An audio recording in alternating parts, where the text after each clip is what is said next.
What is up, guys? Welcome to the Here to Evolve podcast. I'm Josh. And I'm Alessandra. And we're here to evolve. So, if you are new to listening to this, if you're not sure what we're all about, two main things we're going to cover in this podcast: business and health and fitness. So, it seems very general, very, very broad, but we have a unique perspective on this as far as the business is concerned. So, we aren't at the top floor, but we're also not at the bottom. So, we've done very well. We run SD Evolution, an online health coaching community. And we also run Fit Coach Pro, which is the software we use to manage our clients, and we actually lease that out to other coaches. So we do well. We're not rich by any means, but we are basically, climbing that ladder. So we're in the middle tier somewhere, whether you think we're higher or lower. It's all about perspective. But we have that perspective to kind of share out to you guys where we are doing this. We are seeing success. We have struggles, obviously. We're working through those. So we're kind of sharing what we're doing as we're doing it. We talk about what's working. We talk about what's not working. So a little bit different as far as, we're not brand new. We're not taking you through, trial and error right from the get-go. But we also haven't made it yet. We're not on the top level of that club.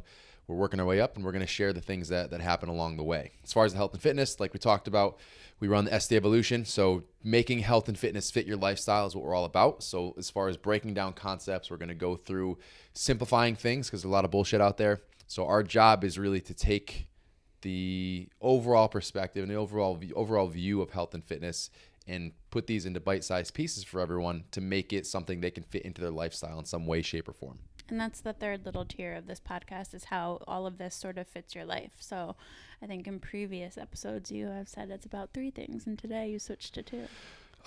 My wife doesn't listen to our podcasts because in the last episode we talked about chopping that third tier down because that's just sprinkled into all of our episodes anyway. So she unsubscribed, apparently.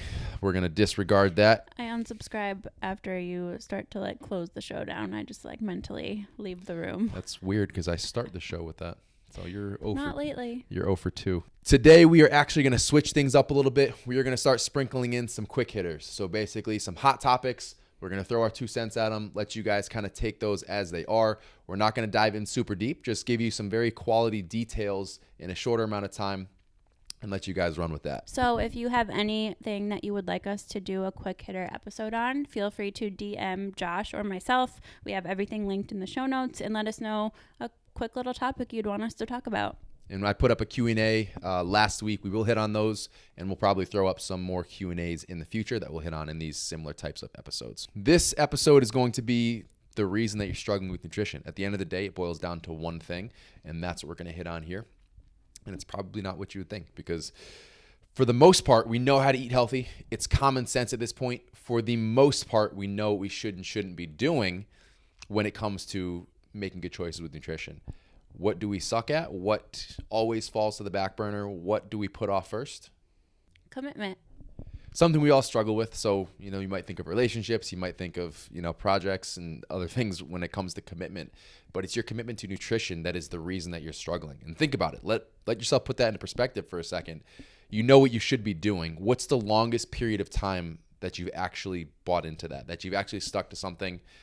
How long does that actually last? It's very short for most people. And I think the big issue and the big problem with that is a lot of people will say, oh, I've been trying to do this for so long, for a year or 2 years or 5 years. And in reality, throughout those 1 year, 2 year, or 5 years, they're not as consistent as they think that they're being. So accurately paying attention to your data and, are you actually hitting your macros, or are these your prescribed macros that you're not hitting? So little things like that make a really big difference. And let's not even just say consistency with hitting your numbers, but how many times did you change that plan?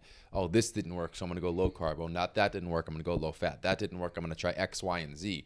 So you think you've been consistent with paying attention to nutrition for the past year, for the past 5 years, when in actuality, you've changed the plan 4 times. You've been off track for 4 of those months entirely. You haven't been consistent with the actual program you've stuck on. But when that program keeps rotating, keeps changing, it's a problem because your body can't adapt to that. You can't notice what's happening and make reasonable adjustments within the current plan if you're changing it all the time. I'm sure we can all think of that one person in our lives, if it's not you currently, or maybe this was a past you where, you see this person at work or whoever they are to you, and they're doing the new fad diet and they're doing the shiny new thing, whether it's Whole30 or honestly, I don't even know what the current fad diets are, because we're just so out of that bubble. But they're constantly trying something new and trying to figure out if this will finally be the most successful thing for them. When in reality, if they just stick with the basics and spend some time learning about proper nutrition, educating themselves about how all of these things work for their bodies, it could save you so much time in the long run. So I think it's overwhelming at first knowing that it takes longer initially, but think about how much time it's saving you down the road. It's just a situation where, we have to ask ourselves, why can't we commit to something? So again, we're always chasing that shiny object, but the reason is because we want the world and we want it now. We want next year's progress yesterday. And that's just not the way this works. We're impatient. Life-changing progress literally takes years. So, we have to understand that may be frustrating, but the ironic part is if you don't commit to that commitment, that consistency, that singular plan that you feel good about, then you're going to be in the same spot you are right now in 2 years, in 3 years, in 5 years, in 10 years, because you keep spinning your tires. You're not making any progress because you're not committing to a specific plan.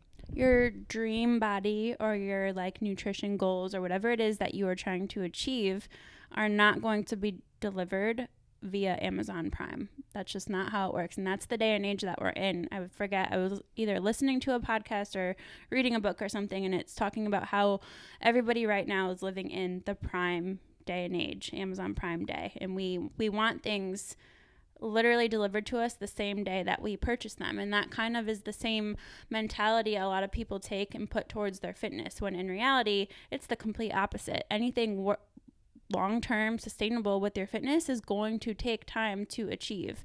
So having that expectation and setting a realistic expectation for that is super important. That's what we talk about with clients. Listen, we're going to figure out the numbers you're adjusting best at, but you need to figure out the types of foods you enjoy eating and you feel best eating. As far as meals per day, what works best with your schedule, what's going to allow you to kind of maintain that adherence over the longer term. Because as soon as you stop doing things, all of these things we're implementing, you're going to stop seeing that progress. And every time you switch your plan, you start over. Every time you fall off track, I don't want to say you start over from falling off track for a couple days or a week, but when it's repeatedly happening 2 weeks out of the month or anything along those lines in that longer term, you're spinning your tires because you aren't committed to that. So we need to stop looking for that quick fix. We need to dive into the concept that this is something we have to commit to for the longer term. It is not a diet. It is not a plan. It is not a program. It's a lifestyle.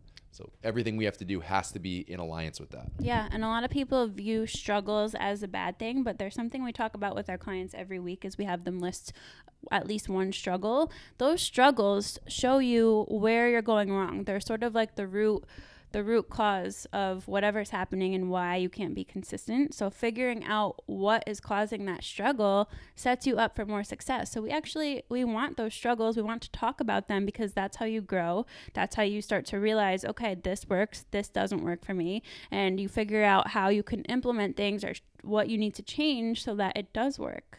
This is something we're actually going to talk on in a couple podcasts from now, but life is trial and error. This process is trial and error. Now, that doesn't mean you start over with something brand new, but if you pick a plan that you feel good about from the start and you can see yourself maintaining for the longer term, when you struggle and when you have those mini failures, you messed up today, you messed up a week, whatever it is, you learn from that so that the next time that comes up within your current plan, you know how to overcome it. Yeah, and you briefly talked about how, we have our clients figure out the types of foods that they enjoy eating. And I want to talk about that for a second because not a lot of people, but there'll be a select amount of people who come to us throughout the year who are looking for a set meal plan or at least something to start with. And the issue we have... Because it's easy. The issue we have with meal plans is it doesn't educate you on anything else besides what you need to eat for that meal plan. So, we're really big on eating foods that you enjoy and making sure that everything you're eating and filling your macros with, we are focusing on those whole foods, but at the same time, we want you to eat stuff that you enjoy. And the only way for you to figure that out is through experimenting and learning about what you actually enjoy and what you like to fill your day with. So we don't want to just throw out meal plans to our clients aside from the fact that we're not legally allowed to. Only registered dietitians are. So if you have a coach out there who's throwing a meal plan at you and they're not an RD, red flag. State by state, but yeah, still a red flag. Mostly red flag. But even if we were able to, we still wouldn't be doing it for that reason. The reason is a meal plan isn't a lifestyle. A meal plan is a current plan. You can do it for a show prep. You can do it for a short amount of time to get yourself back into a groove, but it's not teaching you anything, just like you just said. So our whole concept is altering the plan to fit your lifestyle, so this becomes your new lifestyle. You maintain it and you're making progress every day, every week, every month, and every year. So guys, quick recap. We know what we're supposed to be doing. We know how to eat healthy, and for the most part, we're struggling based on that concept of commitment. So we're impatient. We want that life-changing progress tomorrow. The irony is, if you don't commit to doing this right now, you're going to be in the same position years from now. So remind yourself of that the next time you want to quit, the next time you want to start something new, the next time you want to chase that fancy object on Instagram, that new fad diet, that new whatever it is. Every time you hit that restart button, you are knocking yourself back and you're getting your tires to spin again. So we're keeping these ones short and sweet. Hope you liked it. We'll keep these rolling out, and we will catch you in the next one.